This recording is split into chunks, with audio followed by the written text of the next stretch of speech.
guys, welcome back to another episode live here at the NWTF convention. We have an awesome dude in the booth with us today, Mr. Hunter Marcel. He is an extraordinarily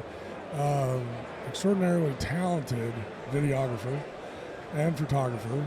So thank you for being on today.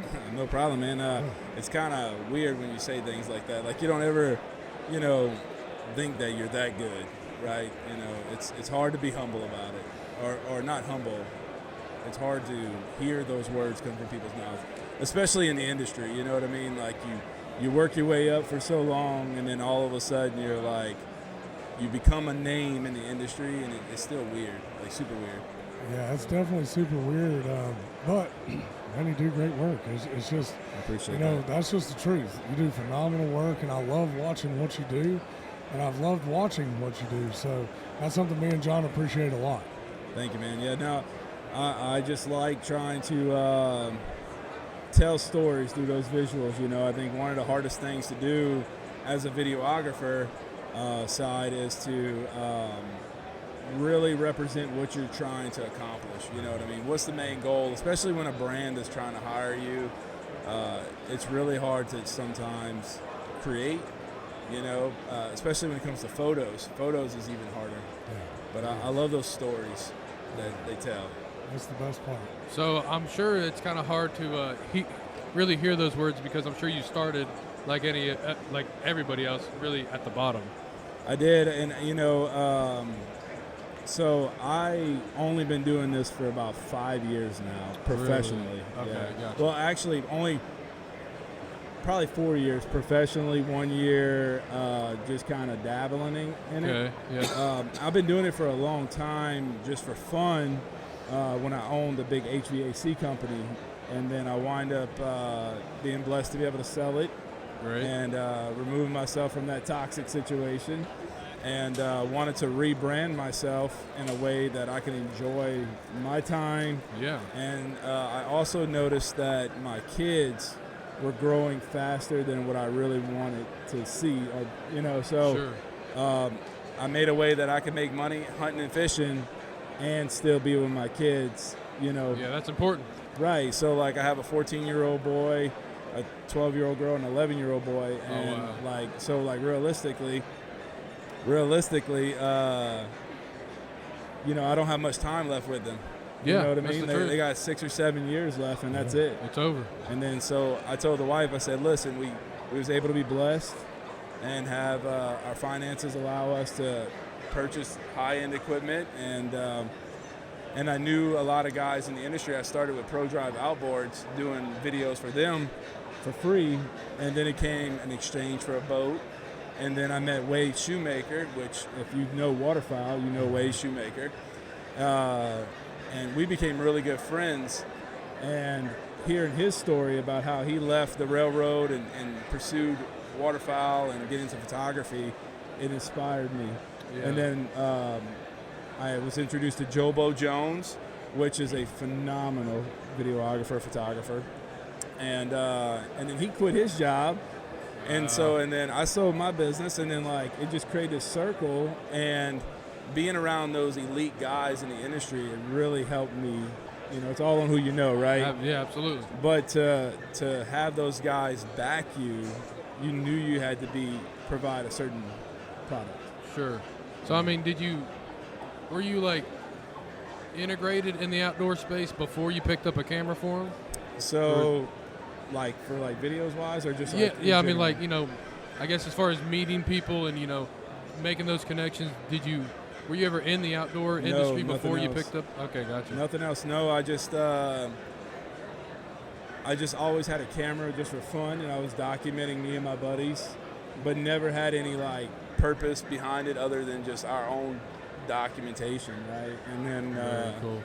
And then I started creating these videos with my iPhone, editing on my iPhone. Wow. And it caught ProDrive's attention, and they gave me the opportunity to be able to actually, put my work out there. Yeah. And was part of that big social media growth for their brand in exchange for a boat, which was hey, man, I'm 25, 26 years old at the time, and I'm getting a free boat. That's awesome. Yeah. you know. And since then, I've had 2 or 3 of them from them, and you know, it's really cool to be a part of that brand. Very cool. And then that just starts trickling. You learn that it's a community, right? Like, once you're in and you're able to maintain a certain level of quality or creativity, or maybe it's just a persona. You know, I like being from South Louisiana. I like walking around handing food out and stuff that people can't or won't normally try or hear about. Yeah. And it just gets that name out there a little bit more. I love. Yeah, you know, I did see you had some king cake with you. That's right. I mean, what? I don't know how long it would take to tell the story, but what is kind of the idea behind some king cake being rolled around here to some Nashvillians and you know, all the other folks that are in this building? So my normal go-to is boudin, which is, you know, a Louisiana special. Sure. Most people have heard of boudin, right? It's like a dirty rice with liver and all the other goods. Oh boy, that's in a casing. That sounds like Ben's favorite. Yes, I love boudin. But with that being said, I don't have a place to cook it here. Yeah, right. And so I was like, you know, it's Fat Tuesday, which is you know, Mardi Gras is a Louisiana tradition, Catholic tradition, and king cake is just a seasonal specialty that they bring. It's like a big cinnamon roll with a bunch of icing, and they have different fillings to put in it, right? Cool. So it was easy for me to cut up, a little sweet, a little conversation piece, and I love feeding all my people here. I loved it too. I'll tell you, I ate it up. I was about to say, this old fat boy sure appreciated I do. the cinnamon roll with some icing. Look, I even got beef jerky. Oh, hey, look at that. That's some bourgeois beef jerky. That's probably the absolute best beef jerky you've ever eaten in your life, and I put anything on it. Well, I will definitely, you know, indulge in that. Yeah, don't. You'll get yourself sick. I guarantee it. I guarantee it. So, with working in the waterfowl specifically side of the industry, how has the boat ramp tour been? Was it tough this year? Was public land hard? I know that a lot of the public land, especially in Arkansas, there wasn't any water or it was really low. And I also know that really hurt the duck hunting because, you know, the habitat wasn't there. Yeah, so I've been blessed to be able to be part of documenting the boat ramp tour for the last 3 years now with Migra Ammunition and a lot of other great partners. This year, I have to say, was the hardest year for actually killing ducks, but our best year of having conversation at the ramps and being able to spread the word of giving ammunition out to somebody that has never tried it. You know what I mean? Yeah. Like, but as far as ducks go, the water was tough. Wade and I started, and we started boat ramp tour. First leg was in Montana. I mean, I'm sorry, not Montana. Wisconsin and Minnesota. And first time I've ever been out that way, and we was out there with Lucky Duck and the guys from Midwest Flyways. And with them being even locals to that area, I tell you, the water, even up there at that time, even early season, was just rough. You know, the birds were, I mean, we was there opening weekend, and birds were already acting as if they were pressured. You know, Yikes. Like it was unbelievable. Between water and what it seemed to be pressure, like they were just staying on the refuges that early, that far up. Yeah. And then the second leg we came in. They came in. I didn't go to second leg to Arkansas. They came for like opening weekend, and they had a really good weekend in Arkansas, and the birds were around. Yeah. And then no water still, and then all the way to the last leg, dude. We hunted, I think 12 days, and I think we killed 50 birds. Wow. Like max. Wow. It was tough. Yeah, no doubt. So, as a non-big, huge waterfowl guy, okay, what is the boat ramp tour? You got to give like a little synopsis of that. Boat ramp tour is a Migra's, I guess you'd call it marketing scheme. Okay. You know, it's a way for Migra to become more familiar with the brand, and I'm speaking for Wade here and saying that he created it. His idea was behind, along with the rest of the team, was to meet people where they're at, right? So like what we do is we go to public boat ramps. Very cool. And we roll up and we get there before anybody else most of the time. We try, you know, because most of Arkansas boat ramps, you can't leave till 4 to head off. So we try to get there at like 3:30-ish, and we start handing out bags of shotgun shells.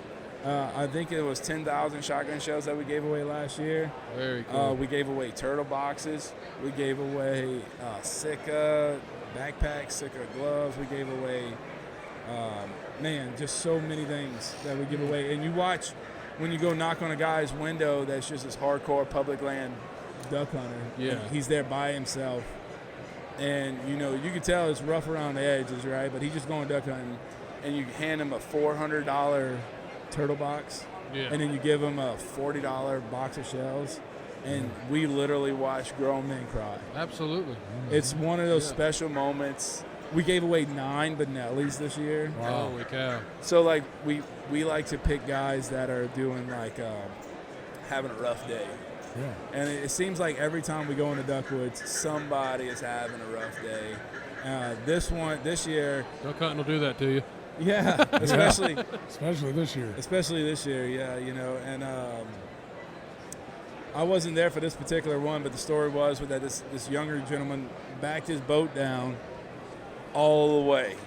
Oh, yikes. Like the truck and everything went Holy under. cow. And, you know, he was a younger guy. He had to make that conversation to his mother, you know, but everybody was fine. But Wade had seen it happen, and he's one that got a Benelli. Wow. Turned his day around, you know. Yeah, and, then at the last day of the season, we had a guy, his axle broke, and they was trying to Been there.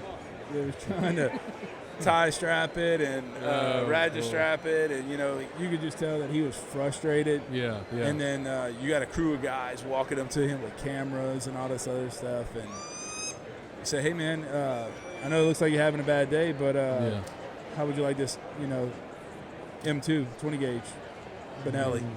And it's special, man. Like That is cool. It's cool what Migra has done by building that community, and I'm lucky to have the opportunity to me and my buddy Travis Lyons. We document it, and it's special, man. It's different. It's different. Well, you know, one thing that I see with that is, like you just said, it's a community. Community. It's really getting back to the roots of why we duck hunt. We duck hunt not for the chase of, you know, killing limits. We duck hunt because we love being in the woods with our brothers in God's creation. Amen. And, you know, that's for me, that's what it is, you know, being in the, whether you kill it or not, you know, it's that camaraderie and the friendships that are forged in a duck blind usually last the rest of your life. The memories that I live on, and that's why I picked up a camera in the first place, was because, you know, they say a picture is 1,000 words, you know. Yeah. And it got to the point where I didn't want to lose those memories, you know, and I didn't want the people that I was with to lose those memories either. Yeah, you know what I mean? absolutely. Because, like, once we're dead and gone, Yeah. the only thing that we have behind us is photos or videos or right. a story that you could say that, hey, man, we remember that time we shared the tree? Yeah, man. But it's only between you and I. Yeah. You know, and if something happens to one of us or both of us down the way, Right. you know, we have that documentation for whatever it may be. You know what I mean? For my children and your children and so Exactly. forth, you know. Well, you know, that's kind of really the reason that I really wanted to start like a podcast is the same thing. Like, you know, I wanted all these stories to get out there, and, you know, my great grandkids can go back and watch it. Yeah. And say, hey, cool, you know, there he is. That's one of my most favorite things to do is that I have documented my kids' whole career of their life since day one. Right. You know, and it's all filmed and photographed in high quality. Right. Yeah. So yeah. even if they don't have to, even if they just become regular people that just enjoy life, I want them to be able to have that memory to say, man, you know, like, this is wild, you know, that I got to, like, this year we went to Arkansas, one of our favorite hunts this year, and it was a first for me, too. We went to Lubbock, Texas Yep. with my buddy at Red Eye Outfitter, and we was going there for cranes, but the cranes haven't made it there yet. So he's like, Hunter, I have a feed of cacklers, Canadas, and he's like, got a feed for cacklers. He's like, we can go and destroy them on public land tomorrow. And it was in Amarillo, and I was like, yes. Yeah, sure, I'm down. Let's go. He's like, we're going to lay down in blankets. And it was an overwhelming moment for me. I didn't even fire one shot that morning. And my buddy treats me, Colton with Red Eye treats me so well. He had his guide on one side. He was on the other. And then I had my youngest son, my daughter, me, my wife, my oldest son, one of his friends, and then my buddy Colton. Very cool. And those guys didn't pull the trigger. I didn't pull the trigger. And we killed, I think it was 33 cacklers. Wow. Holy cow. In our face, 10 yards. And it was like, I just sat there unsurreal for one moment, and I was just like, because I didn't really even photograph or video. Like, I just sat there and, like, physically watched, like, my wife pull the trigger, you know, my daughter shooting her single barrel, crack barrel 410. You gotta love that. With the new Migra stuff, you know. So, like, I was going to ask you that. Like, what do you think? You know, because, I mean, Ben and I video almost everything. You do as well. But is there something to just being in the moment and enjoying it? That's what I've learned recently. Yeah. And I get mixed emotion on it. Like, I wish I had some of those shots on camera. Yeah. Like some of those moments. Yeah. But we did photograph at the end. Right. You know, and so, like, they could tell the story however they want. Right. However it meant. So, like, I want to ask them what they remember here, like, next year or when they get older. Yeah. Look at this photo. What do you remember from that hunt? You know what I mean? Because they're at the age where they can all remember that moment. Right. Yeah, You know, very cool. That's one thing, too, that I'm doing with my kids. So I took my son on a duck hunt for the youth in Arkansas last weekend, and he was able to kill his first mallard and his first green-winged teal with a single break action 410 TSS shot and a turkey choke. And you want to talk about a moment that I will never, ever forget? That's right. The second I got home, I put his mallard in my truck, and we drove to Alabama to the taxidermist. Straight there. And I have this picture, and I called my brother, and I said, hey, I need some help with this. I want to take this picture. I want to route out in the mount a spot for this picture to sit and inlay some glass over it, because he's going to get a dead mount. He picked out his own mount and everything. So, you know, I thought, how special will it be when he's 18 to look at this and see me and him when he was 4? It's insane, dude. Yeah. So, like, my boys now have racked up a pretty good number of their what is it, 41? Yes. Oh, yeah. You know, so, like, now they're like, all right, Dad, we got these. We need to go get them sea ducks. I'm like, I need to get jobs. But going back to the parenting of these things and watching these kids grow up. So having 2, sometimes 3, my little girl hunts with us too, in the blind at one time, I never took on other kids with me because it was always a big, you know, safety thing. Well, this year my kids have proved to me, or this past year they have proved to me that they can handle their own. So I brought 2 of their friends with us on a lot of the trips. Yeah. And I got kicked out. Oh, you know, they're like, hey, Dad, like, we're going to sit on this island in the marsh in South Louisiana. You go. Yeah. Like, we want to call on our own. We want to do on our own. We want to, you know, we want to do these things. And I said, okay. I dropped them off, and they threw out their own decoys, and I got about, 600 yards away from them. And I just watched with my binoculars, and I would just watch a big old drove of bluebills just come in, and I could hear them just calling all kind of crazy stuff.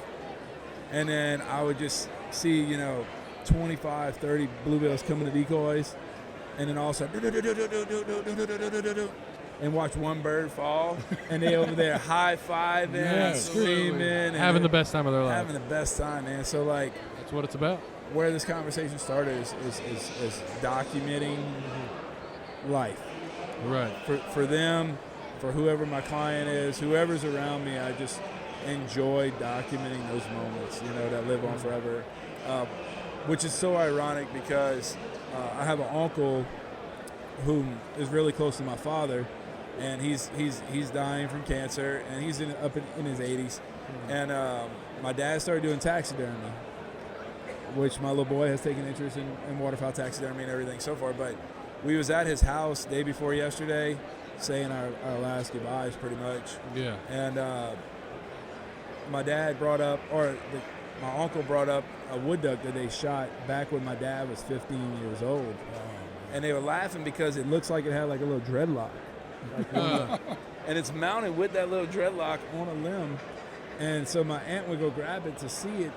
And to put it in perspective, that duck was killed 40 years ago. Yeah. And they still telling the memory of what happened, when it happened, and they knew exactly. But like, I would have loved to see it. Yeah, absolutely. Like a photo of it. You know what I mean? Yeah. So that's what drives me more for the creativity. I love it. Yeah, I do too. And that's something that we're building for our kids too.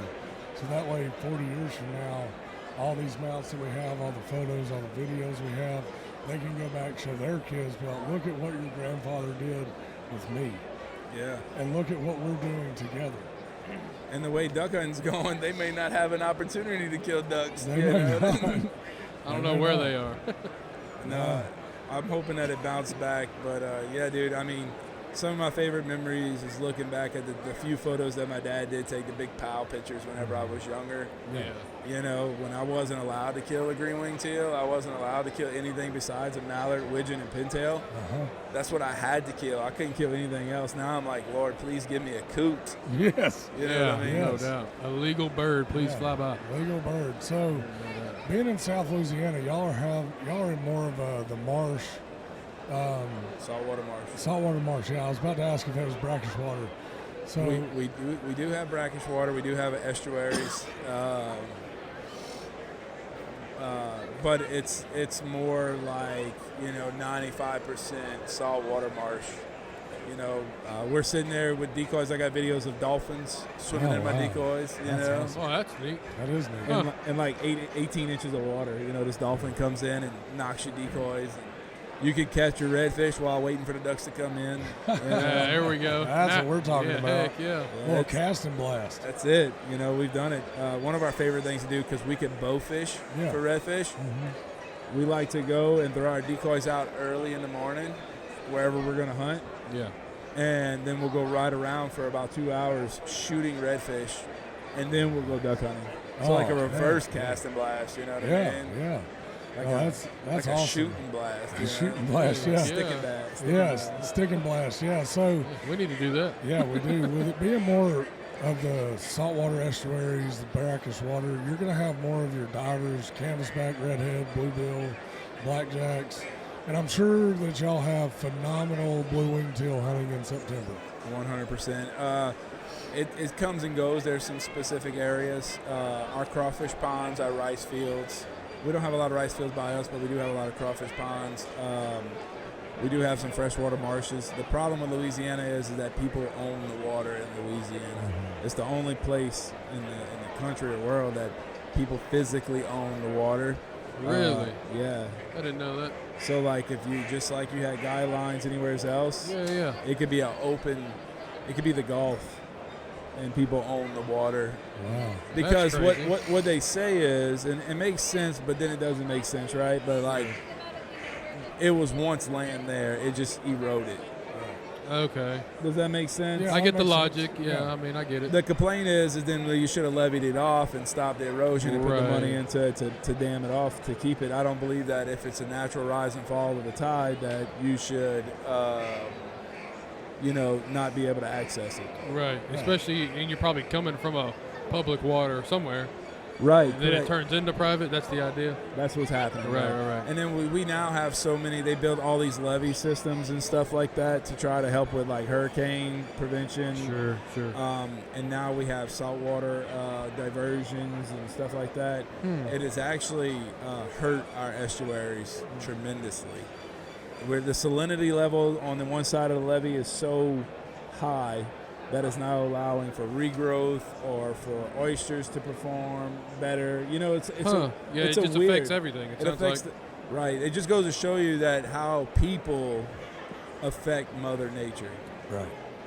Man. You know, we change. We won't let the mighty Mississippi change course because it would flood everywhere I live. Mm-hmm. But that's how where I live was established. Right.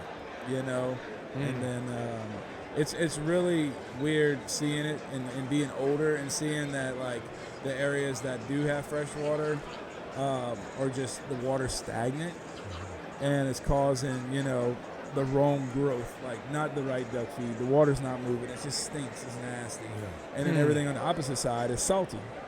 Gotcha. So like that's why we don't have the mallards that we used to have. We used to have mallards like crazy.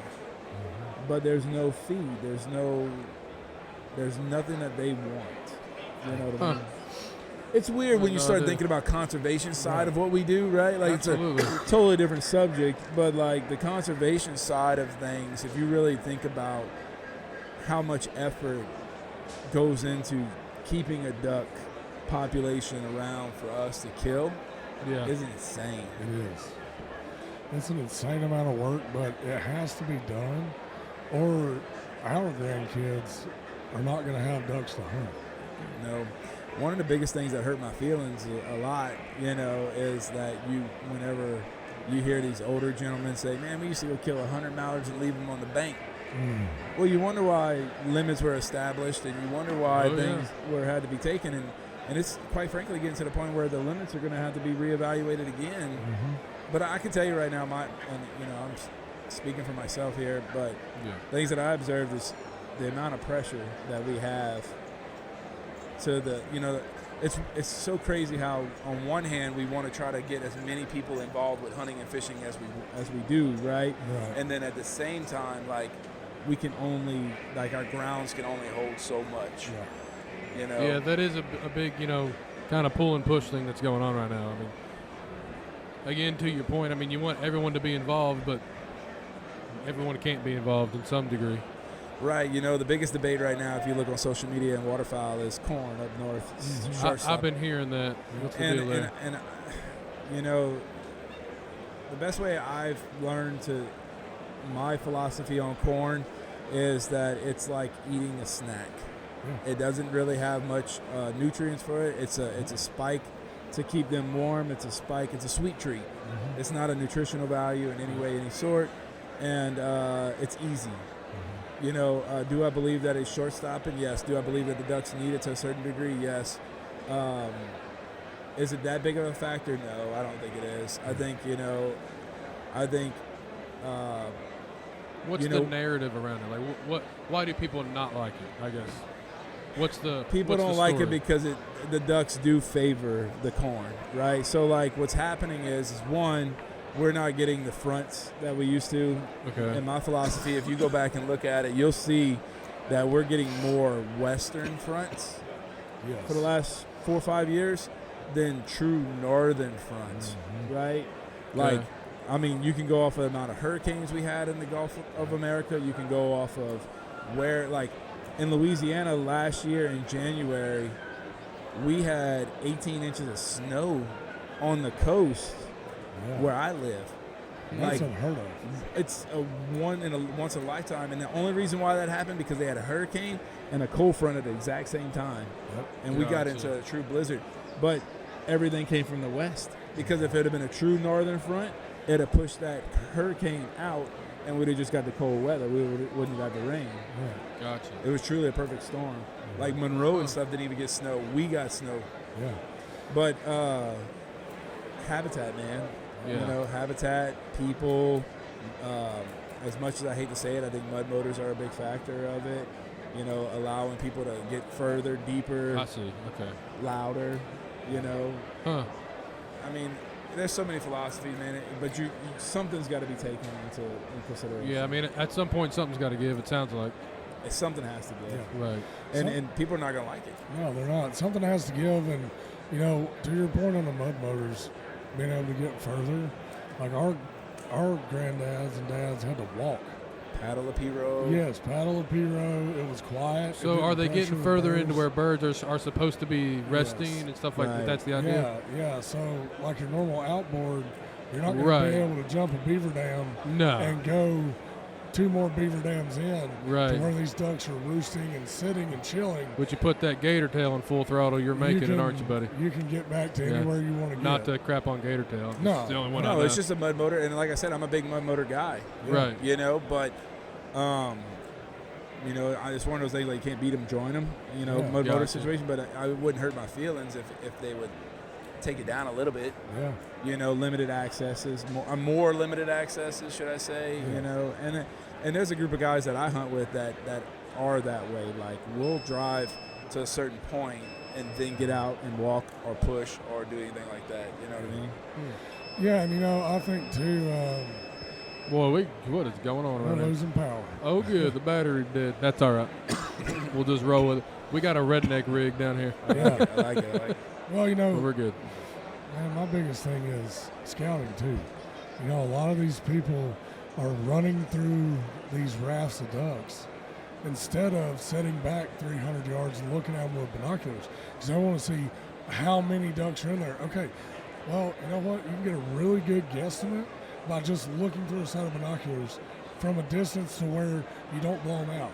That's right. So I grew up hunting Lake Gunnersville, public land, and that was how we were so successful, is we would sit back and glass the bank lines. We'd find them 1,000 yards down, we'd go further out into the channel, swing around, and then get 400, 500 yards away. A different view, yeah. Yeah, and see exactly where they're sitting and see what's there, and then drop a pin right there. And that worked so well for us, and it even applies today. You know, when you run in and you blow out a spot where you're scouting, guess what? Majority of those ducks are not coming back there the next day. No, especially like where I'm from, where there's tons of water, Yes. right? There's no particular on what, but you know, it's a little different when you're in an area that only has so much water. Yeah. But you know, I would vouch to say that I would rather drones be used for scouting Yes. more often than you driving that boat, because at least you can get at the top and see what they're doing and have that advantage there. At least you're not blowing them out. Yes, exactly. And I agree with that 100%, you know, and I think that would be something great to integrate is scouting with drones. Because like you said, you're not going to blow them out, especially if you're at a certain height. And you're not having everybody and their brother run through that hole. That's right. And then in your situation, they're going to bounce to the next pocket, and they're not even going to be there tomorrow. Well, the whole thing about scouting, right, is to see how many birds are in that hole. Yes. So, like, if it's any good duck hunter that's trying to scout, they're not going to push those birds out if they know that, hey, I can be at this height and still get the same exact what I'm looking for. Right, you're just looking for information, really. You're Yeah. just documenting it. A good waterfowl hunter is just documenting it. You Yeah. know, the good's going to suffer for the bad there too. You know, Yeah. just like anything else. But you got to think about it like whitetail hunting.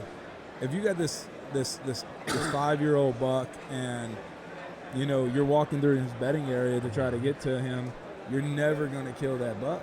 Nope, never. You got to try to figure out how to get that buck without him knowing that you're there. The same thing for waterfowl. Yep. I don't understand why people can't comprehend that. Yeah. You know what I mean? Yeah. Like, Right. how do you not comprehend that? Yeah. Yeah. You're not just walking into the bedding area and blowing by through there and making a bunch of racket. Right.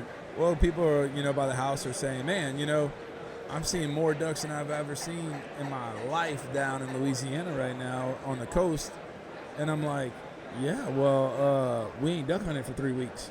Yeah. Right. Exactly. And then, for us and down by the coast as well, like, we might duck hunt, but we also got oyster fishermen, shrimpers that are shrimping all night long, people who are out and about frogging or bow fishing at night or fishing the next day. And Like, still making pressure. and still putting pressure on these ducks. And people don't understand, like, Yeah. that's a big deal when a boat comes running through. Right. Even Just if because you- you're not duck hunting. Even if you're not duck hunting. Yeah. Right. It's It just still affects 'em. non-stop activity on the water, man. It's I never thought about that.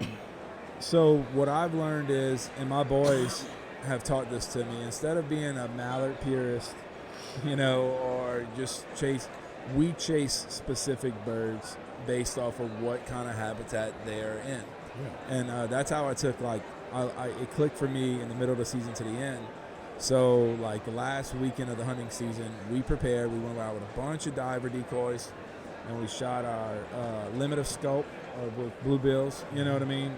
We call them dogrees. Yeah. So anyway, we shot our limit of dogrees. We went back to the boat ramp. We threw all of our stuff. We grabbed our teal and our gadwall decoys, and we went into the marsh. And then we killed our limit of gadwall and teal to finish off that day. And it's an extra effort to be successl. You know what I mean? Yeah. But, we just started chasing the different species based on the habitat that they're wanting to be in, rather than what it used to be. It used to be where you could hunt one spot and kill all kinds of species, Right. because there was just plentiful amount of birds. Now you just got to get a little creative with it. Yeah, you do, and sometimes less is more. When you look at decoy spreads, or there was a time when we were just hunting goldeneyes. We would only put out goldeneye decoys. We'd put out a hen and a drake off the point of an island, and that's all we had, and it worked. I mean, exactly, and that's where I'm at. We went from putting out, we have almost 100 coot decoys as confidence. Yeah. And then we have 100 coot decoys for confidence, and then we have, another 200 decoys, 300 decoys. Mind you, we can't get out and walk where I'm from. Yeah. So this is all thrown and picked up from the boat, carried in a boat, an 18-foot boat, right? Yeah. Like, it's a lot of weight. Yes. Jeez. So, we're putting out 200, 300, 400 decoys to try to look like a raft for divers. And then, I realized, I was like, we're not seeing that many ducks. Yeah. Let's hunt. Of course, buddy. Let's hunt 6 to 12 ducks. Yeah. Specific ducks. And we have seen, or I removed, especially late season, I removed any kind of motion other than a jerk rig. Yeah. Really? Yep. I said I don't have no flashers. I don't have nothing like that. No, nothing that's going to spook them, because, dude, they've been getting shot at since August in Canada. You know what I mean? Yeah. Yeah. And a lot of people really love I call it a mojo, but Yeah. man, there are times it works and there's times it doesn't. I've had more success with having motion on top of the water with a pulsator or a jerk rig or something to that effect, to where it actually looks like ducks are feeding on top of the water instead of just the wings flashing. That's right. And that looks more realistic. Yeah, sure, they're going to get up, they're going to stretch, they're going to do their thing, but it's very controlled. They do it, done. It's not a continuous spin. Have you heard of the Japu decoy yet? That's a, if you can hear this beeping, we have some redneck rig thing behind our booth here that, buddy, I'm not paying for power here. I don't know if you know. Yeah, it's very expensive. So we have redneck MacGyvered some, the blue is supposed to be red, but we were too cheap to buy a red wire, and we already had green, so, it worked. Hey, look, fake it till you make it, bro. That's it, what buddy. That's the best ways. Yeah. That's it. But, yeah, the Japu decoy, where I was going with that, was all it does is tilt. And it just, It just it dabbles so, like that. It's not very flashy. It's not a bunch of motion, but it's enough, So anyway, I just didn't know if you. Yeah, no. seen I've learned that ripple on the water is way more effective than those wings flashing for me personally. Yeah. Lucky Duck's done a really good job though with the wings. They'll flicker and then they turn off, and they even have a wing that it lands on black. Yeah. Every single time. Nice. You know what I mean? So they Cool. have a really good one. Then they have the one. Their newest one was we had this year, where the hen mallard is cruising, and then there's 2 drake mallards that follow behind it. It's really neat. Oh, that is neat. And it just goes for a little bit and it stops, and then it goes a little bit and it stops, and I found those are very effective. Yeah. But I have become very traditional. Just a jerk rig. Hey, if it ain't broke, you know what I mean? That's right. Don't fix it. Limited calling. Right. Yes. I don't know, just trying something different, man. I kind of feel like limited calling is kind of the theme, because I'm a big turkey hunter, and they'll always ask me, man, what's your best advice for calling? I'm like, don't call a lot. Yeah. So I kind of getting into this waterfowl world. All you ever hear is the big feeding cackles, and they're going a million miles an hour. And then I get in the woods and I listen to a duck, and I'm like, I don't think they really do that a lot. So back to your point, being very traditional is not a bad thing. You know, I love using the jerk rigs. They work so well. I mean, they just work, and they always have. Right. You know, and sometimes you don't have to have 500 decoys if you're going to hunt 20, 30 birds of a specific species. You know, I mean, yes, I understand the coot situation because I did the same thing on Gunnersville. Yeah. Because you drive around, you see huge rafts of coots, canvasbacks and redheads sitting right in the middle of them. Yep. So one thing we started doing when we were hunting there is we learned that these birds always sit off the bank on the shell beds. So we started marking all the shell beds that they were sitting on. We go anchor up and throw long lines out and have our straight lines, whichever way the wind was blowing, to where they could traverse Back each part. Yeah. Right. And we just took old cane and flipped it down and had 4 holes in the boat so you could still stand up and shoot. But real low. Real low. Yeah, so man, that's the beautiful thing about divers. You Yeah. know, you can do that. Yeah. Big ducks stay on top of you. You know Yeah, what I mean? yeah, divers are flying about, 15, 20 inches off the water most of the time. That's right. And, so going back to, like I said, my kids have really opened my eyes because they don't know no better, right? Right. And it's funny how their natural instinct is simpler and where we was more successful as, our forefathers. You know what I mean? They don't, they like all the flashers and all the fancy stuff and stuff, but at the end of the day, like, they just want a few decoys and a quick duck call. Mm-hmm. You know what I mean? And going back to what I was saying about being more traditional is that if you really just start appreciating what you're doing and don't make it about the limits, if you make it about the thrill of the hunt, and that's where my brain is transitioning. Where I got on the high end of, and I still do respect, shooting a whitetail deer that's 3.5, over 3.5, try to get that 4.5, 5.5-year-old, the buck, obviously, but at the same time, like, what was that hunt like? What was that thrill of that hunt? Because if you telling me that all this stuff happened and you wind up shooting this big old nanny doe with your bow at 10 yards, what's the difference of shooting that in a 170-inch whitetail with a rifle at 250 yards? Exactly. So like going back to duck hunting is that if we go out there and we create the story of we got in the P-Rug and we took the grass. Just flip that switch, man.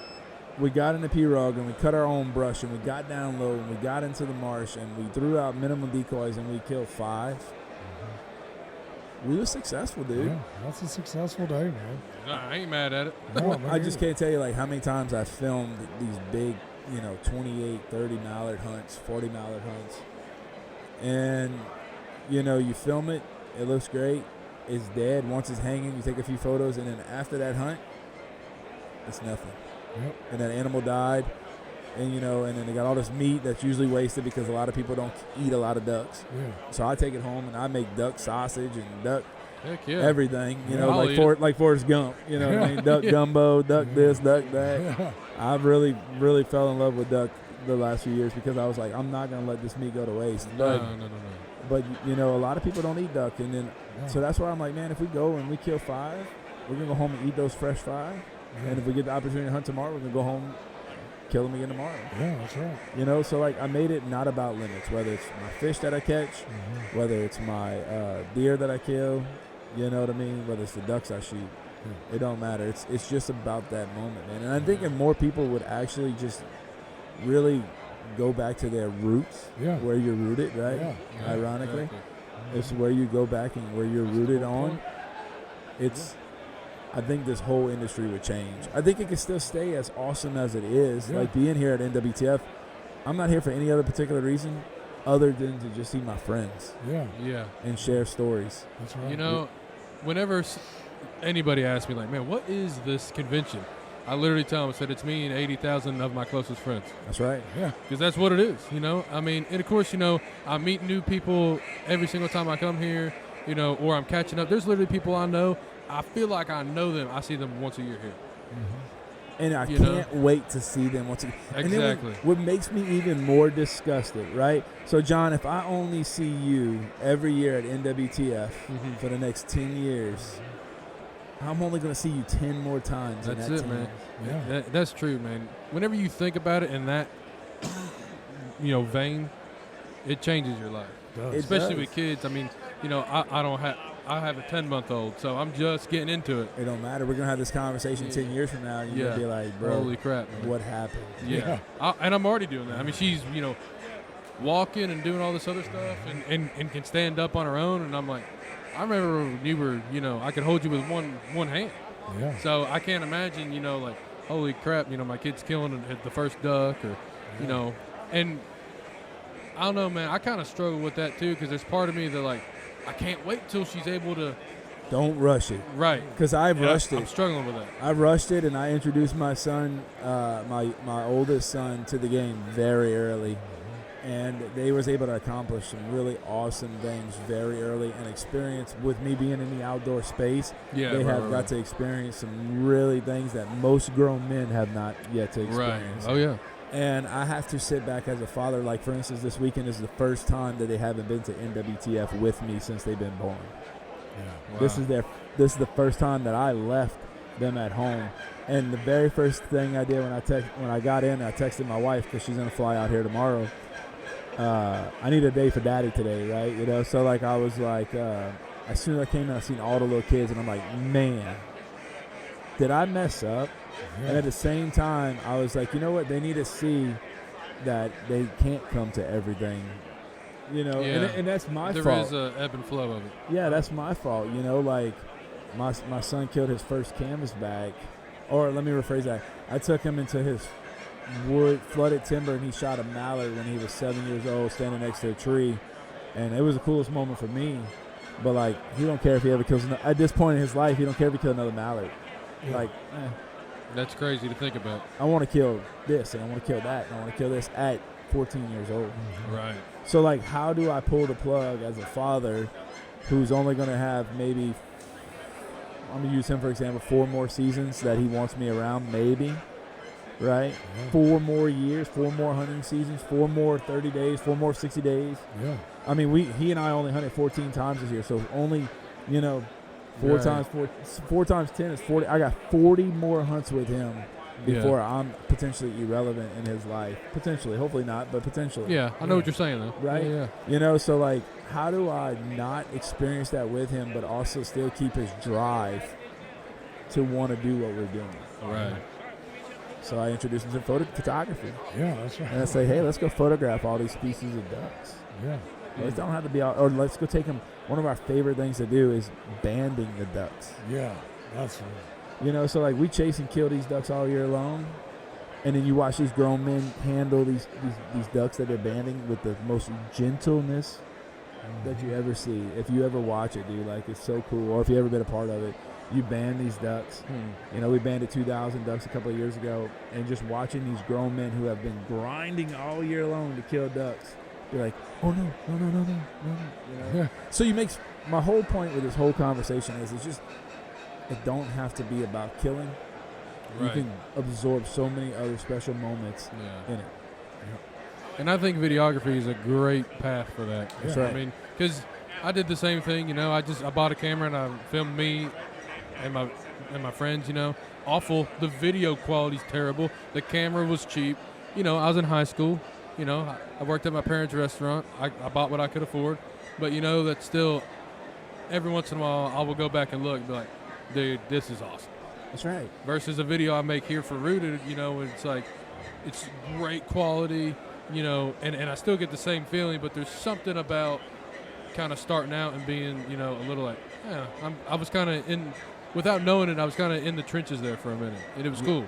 It's neat, and getting to know y'all just here recently, being, when we was connected, and just following y'all along y'all path. It's really ironic that the word rooted comes up more in my vocabulary before meeting you, and like the way my passion and my heart was towards this industry, whether it's whitetail, waterfowl, turkeys, anything.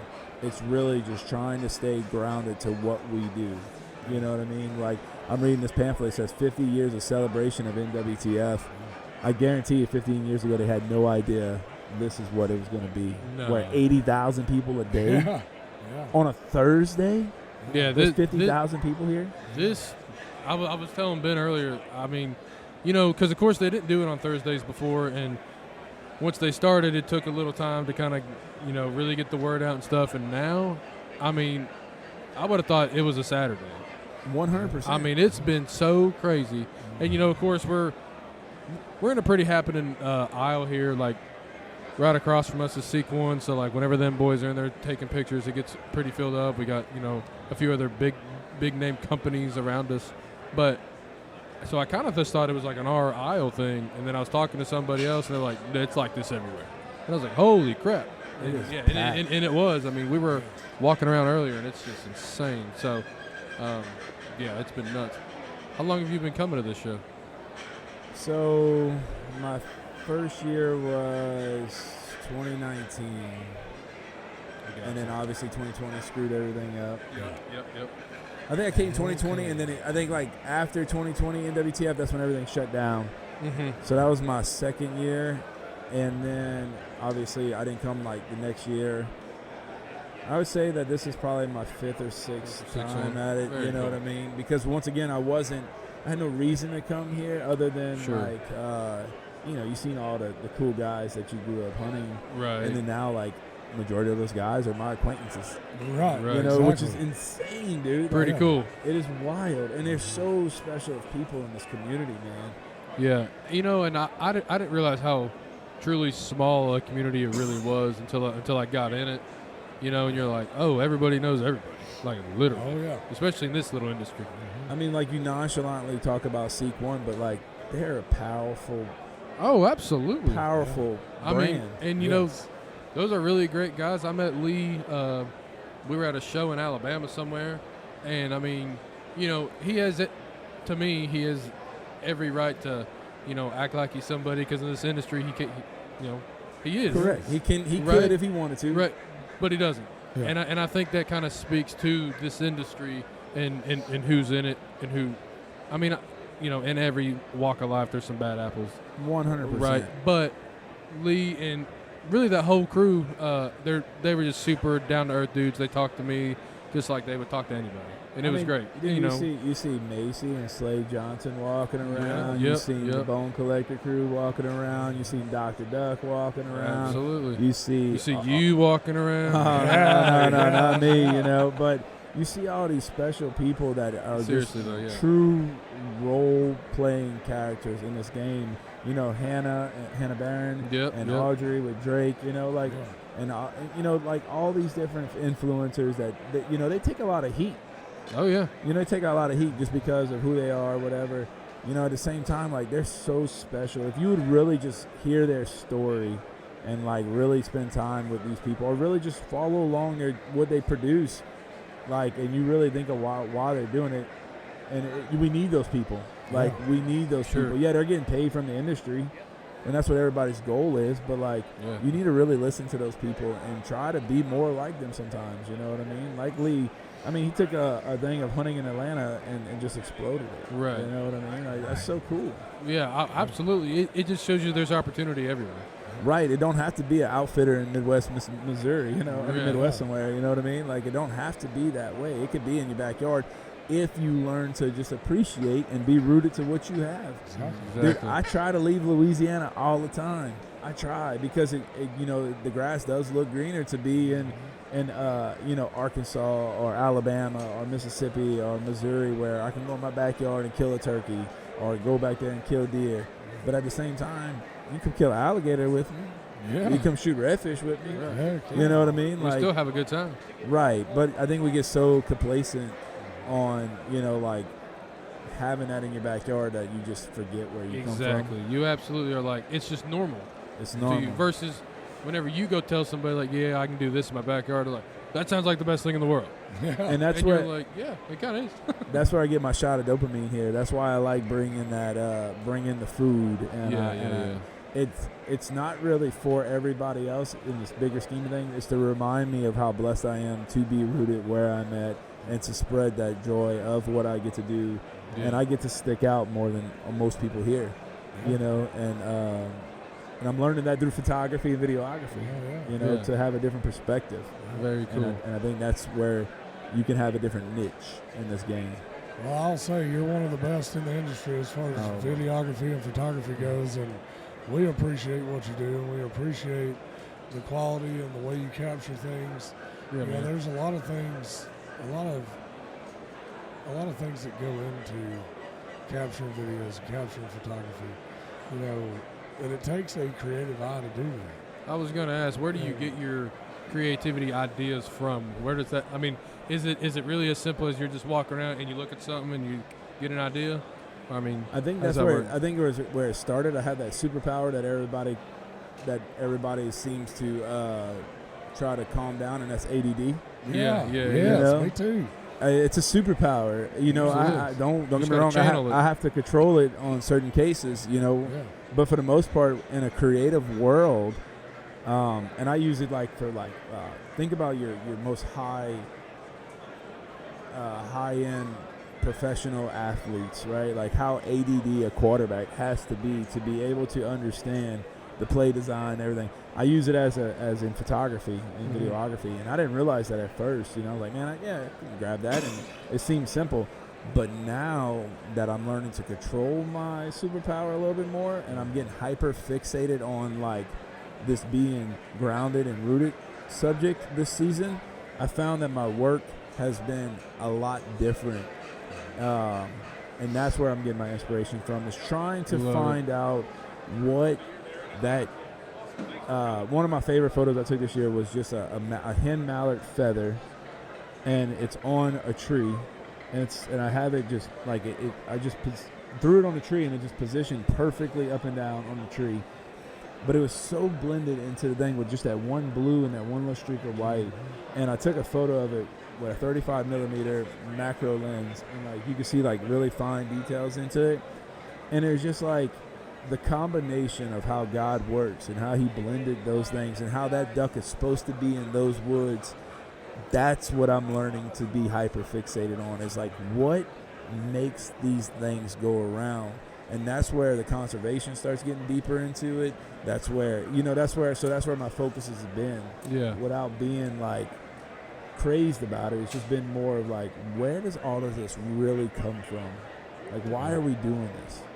Exactly. And how do we keep a nostalgia rather than getting too fancy? Well, and people can forget the purpose. That's right. Like, it don't always have to be about green. No. And I know you don't want to shoot that hen mallard for conservation purposes, but like, God, that's one of the prettiest ducks in the world. Well, I mean, you know, again, I get not shooting a bajillion of them, but correct. Hey, man, one or two is, I'm sorry, it's not going to kill everything. That's what I'm saying. It'll be all right. It's like killing hen turkeys. Like, if you ever like really looked at a hen turkey through a lens of high quality, where you're able to get real close, the colors of that hen changes your whole perspective. The whole perspective. Like how God created this thing to not only blend like a chameleon, dude. Like they're gray, they're brown, they're green, they're red, they're orange. I mean, it's insane. And the iridescence in their feathers. They're white when you look up at them in the tree. Like they almost blend into the sky. Exactly. Like, it's insane. Crazy. Now that Tom will stick out. He's black. He's different. You know what I mean? Yeah. But like even his colors. But hey, man, you know, I tell you, there was nothing cooler. I was turkey hunting with my father-in-law, and long story short, the sun was rising, and this turkey was strutting in front of us, and the sun was shining through his fan, and you know, it, like I had the golden feathers, and in that that was the coolest moment of the whole hunt. You know, we ended up shooting the bird, whatever, but it was like I remember that, more than I remember my father-in-law killing his first turkey. As strange as that is, but once that animal is dead. That's been the hardest thing for me, and not being on like the tree hugging side of things is more like the realization is that, you know, you chase this animal and you successfully get it into range and you kill it. Yeah. And then it's dead. Yeah. Yeah, you just took the life out of it. You took the life out of it. You took all the colors. Like, yeah, it's like and fish is huge for that. I was about to say, if you ever did pelagic fish, as soon as you pull that mahi out the water, that dolphin out the water, he goes from this magnificent blue animal, or I mean a greenish yellow, blue, whatever, all those crazy colors to just raw white. Yeah, and it just like bleh in seconds. I mean, literally, I mean, whoosh. you know, and it's like, wow, you know. So like that's once again it takes me back to the camera and capturing that moment. I love it. You know what I mean? I think it's worth it. It bugs the heck out of me whenever people, you know, don't hang the ducks on the strap right and they get all dirty and wet. It's like, man, just appreciate it. Yeah, exactly. You got to take care of that. Yeah, don't just it throw literally it gave its life for us. One of my biggest pet peeves is throwing a fish back. Like throwing it. Like I see what you're saying. Like you know literally, what I mean? Yeah, like up, eat. Here you go. Big splash versus big splash, setting and letting it do its thing. I mean, I know it sounds weird, but No. I you get know, it. just think about what that fish is going through. Not, you know, not in a weird way, just in a modest. It's just respect. Yeah. Just a respectful way. Respect for what God has created. Absolutely. Because we are the stewards of what He has created. Exactly. 100%. And no matter what it is. And this life passes so fast, and you know what we're here for. I have no idea. But you know, there's been special people that made this world what it is, and they still get forgotten about. Oh yeah. So like to say that I know I'm gonna get forgotten about, and that's okay. Yeah. But while I'm here, I'm gonna try my best to bring awareness to whatever I can, you know, in my visuals. Absolutely. I love it. Hey, I do too. Now look, I know we're fixing to wrap up, but I gotta. Okay, I know you shoot very high quality stuff, but if someone's getting in it just for the memories, I don't even think these people are wanting to, you know, make a name for themselves and get with companies and do it for a living. What's a camera and maybe a lens or two that they can go buy relatively, you know, cheap-ish that they can just have to create memories? If your budget's around $1,000, you can find like a Sony A6300 with a kit lens. If you want to spend a little bit more money, I would get something like a Canon R6 with a 70 to 200. That would cost you somewhere. You know, you don't have to have the true like updated stuff. You can get like the EF mounts instead of the RF mounts and stuff like that. So you can probably get a whole R6 with a EF mount with a adapter to the RF fitting for like $3,500, $4,000, which is still a lot of money. Don't get me wrong, but like you're talking about a little bit better quality. Right. If it's videos, man, I recommend. If you're just trying to capture your hunt, right. Dude, get the DJI Action Cam. Yes. Those things are sweet. Dude, the DJI Action Cam with the mini mics that go straight to the camera itself. It don't have to have its own receiver. Get that. And just start documenting. And guess what? It also takes phenomenal photos. Yes, it does. And it's all in log or in raw. Yep. So, like, to be honest with you, you can go get you a Mavic 3 for like $700 drone and an action cam, and you can get the drone, the action cam, and the mics for like $1,500 and kill it. Really? Kill it. I love it. And have bomb photos of, you know, your harvest or your kill that you've done. Yeah. Or the moments, and you know, you can change it from different settings from fisheye to tight. And it even has a little 2x zoom on the action cam. There you go. That's you know, that's the way it's at, especially on YouTube right now. Like user generated content, it's documenting that vlog style. Yeah. That's where it's at. And now to the flip side, what do you use? I have a Canon R5, and then I have a Canon R5 Mark II. That I shoot both videos and photos with. Both of them. And then I have multiple lenses. My favorite lens is my 70 to 200, and then I really like my 24 to 70, especially when I'm in a duck blind. But I did start getting into prime lenses, you know, your 35 millimeters, you know, your 50 millimeter, your 80 millimeter 2.0s. Those have been really fun. Yeah. Once you start learning photography and getting that bokeh and really capturing that depth of field. At my level of photography, I hate to say that higher level. No, it's true. It's starting to make me learn a little bit more to use different lenses on certain things. Oh, I got you. You know, rather than just spraying and praying, like really owning into what I'm doing. Yeah. And then, you know, I use Lightroom for my editing my photos. Gotcha. And you could just turn those photos into magnificent masterpieces, especially with a little bit of like denoising and stuff. Because like my Canon, my R5 is 48 megapixels, I think, and 44 megapixels. So like I can shoot something really wide and still crop it in almost 50%, and then use a little denoise, and I can get, I mean, phenomenal photos. So you can have a wide photo and a tight photo. You could create, one photo can create 10 different photos. Gotcha. Well, there you go. Anyway, There it it's is. fun, dude. We sure do appreciate you being on this live episode we're doing here at the NWTF show, and appreciate what you do and what you stand for. No, well, I appreciate you having me, man. It was definitely wasn't expecting it, but I'm glad I'm here. I love talking, as you can tell. Hey, I appreciate it. Absolutely. We love it. We love it, Yeah. man. Well, Maybe we'll go find a duck blind together. I think I need to come catch some redfish before we do that. Hey, Hey, I love that's it. what I'm Don't talking you about. tempt me with a good time. Duck season's got a long ways before That's we got. right. I think it's like Absolutely. 280 some days. I think I Yeah. got knocked off. Yeah. Before it Are you a comes big back. turkey hunter too?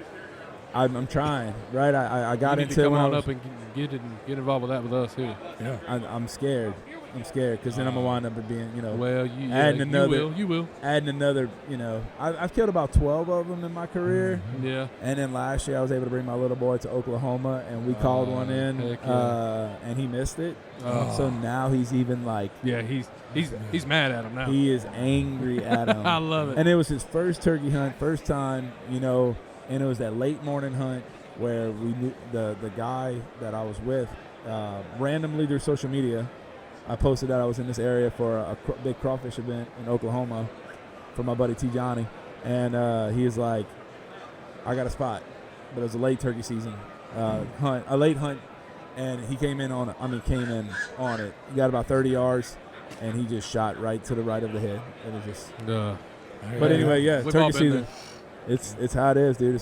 We'll It's come not about on the up, hunt. man. We'll make it work. Heck yeah, dude. I appreciate it, man.